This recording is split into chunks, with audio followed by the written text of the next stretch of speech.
भगवान कहते हैं, एक पतिव्रता स्त्री थी, अपने पति की बड़ी सेवा भी करती थी। एक दिन की बात है कि महाराज अपने आंगन में बैठ करके चावल बीन रही थी। उसका पति आया, हारा थका हुआ था, आकर के महाराज अपनी पत्नी की गोद में सिर रख करके लेट गया, सिर रख करके लेट गया।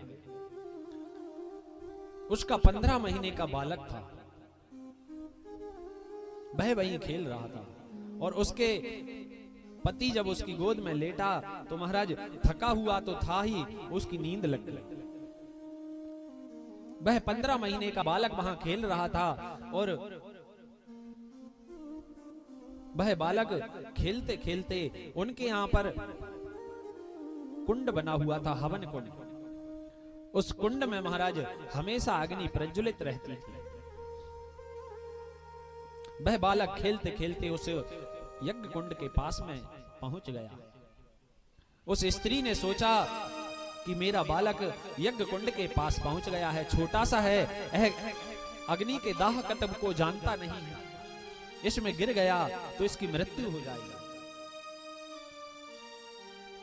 लेकिन अगर मैंने अपने पति को उठा दिया और इसकी नींद खुल गई, इनकी नींद खुल गई, तो महाराज मेरा पतिव्रत धर्म नष्ट हो जाएगा। और देखते ही देखते महाराज वह बालक खेलते खेलते अग्नि में गिर गया। उसके हृदय में धक से आवाज हुई, उसने अपने नेत्रों को बंद कर लिया। थोड़ी देर बाद जब महाराज उस की नींद खुली, उसके पति की जब नींद खुली तो तुरंत वह दौड़ करके उस यज्ञ कुंड के पास में गई और जाकर के यज्ञ कुंड में झांक करके उसने देखा तो क्या देखती है, उसका बालक किलोल कर रहा, खेल रहा है उस अग्नि का जो दाह कतब था महाराज वह समाप्त हो गया उस पतिव्रत धर्म के कारण। पतिव्रत धर्म में इतनी शक्ति है महाराज।